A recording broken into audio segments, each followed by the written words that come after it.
ఈరోజు మధ్యాహ్నం నేనే వెరైటీ చేశాను. రండి చూసేద్దాం, టేస్ట్ చేద్దాం.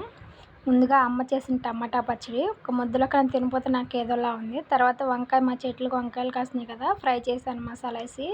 సూపర్ టేస్టీగా ఉంది. వేడి వేడిగా అన్నం అయితే ఇప్పుడే స్టవ్ ఆఫ్ చేసి వేసుకుంటున్నాను. నిన్నైతే కూర అన్నం రెండు కాలిపోయినాయి. నేను అసలు టేస్ట్ చేయడానికి కూడా నాకు కళ్ళమ్మ నీళ్ళు వచ్చేసిన వేడికి. అందుకని ఈరోజు కర్రీస్ అన్నీ ముందుగా ప్రిపేర్ చేసి పెట్టేసుకొని తినేటప్పటికైతే రైస్ పెట్టేసుకున్నాను. ఈరోజు మా ఇంట్లో ఎంతో ఇష్టంగా తినేటువంటి పప్పుచారు అయితే చేశానండి. దాంట్లో కాంబినేషన్గా ఆమ్లెట్ కూడా వేసుకున్నాను నా కోసం. అందరూ తినరు, నేను తినేటట్టు, అందుకనే నా వాటికే వేసుకున్నాను. పప్పుచారు నాకు కూడా ఇష్టమే, కానీ ఒక్కసారే తింటానండి. రెండోసారికి నాకు ఎందుకున్నా ఇష్టం ఉండదు.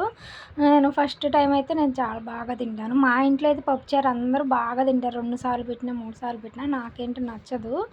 అయితే ముందుగా అమ్మ చేసిన టమాటా పచ్చడి అయితే వేసుకొని తింటున్నాను. అందులో ఒక ఆమ్లెట్ ముక్క పెట్టుకొని చాలా అంటే చాలా టేస్టీగా ఉంది. తర్వాత వంకాయ మసాలా అయితే చాలా రోజుల తర్వాత తింటున్నాను. చాలా అంటే చాలా టేస్టీగా ఉంది. మీ ఇంట్లో ఏం కూరలు వండుకున్నారో కామెంట్ చేయండి. నా లంచ్ అయితే ఇలా అయిపోయింది. తర్వాత ఇది కొంచెం తినేసి పప్పుచారు కూడా వేసుకొని టేస్ట్ చేశానండి. చాలా రోజుల తర్వాత చేయటం వలననో ఏమో కానీ చాలా అంటే చాలా టేస్టీగా అనిపించింది పప్పుచారు.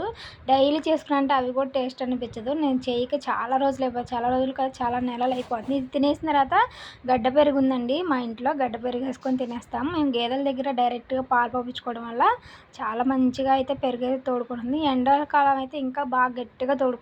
బనానాస్ ఉన్నాయి కదా నా దగ్గర, బనానాస్ పెట్టేసుకుని ఒక ముద్దలో తిన్నాను.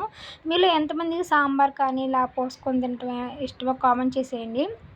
మా అన్నయ్య అయితే సాంబార్ పోసుకొని పెరుగన్నంలో తింటాడు. వాడి దగ్గర నేను నేర్చుకున్నాను. బనానాతో ఒక ముద్ద తిన్న తర్వాత పప్పుచారు ఉన్నాయి కదా, పప్పుచారు ఒక ముద్దలో పోసుకొని తిన్నాను. చాలా అంటే చాలా టేస్టీగా ఉంది. మీకు ఈ కాంబినేషన్ ఇష్టమైతే నా ఛానల్ సబ్స్క్రైబ్ చేసుకోండి. లైక్ అండ్ షేర్ సబ్స్క్రైబ్ చేసుకోవడం అసలు మర్చిపోద్దు. బాయ్.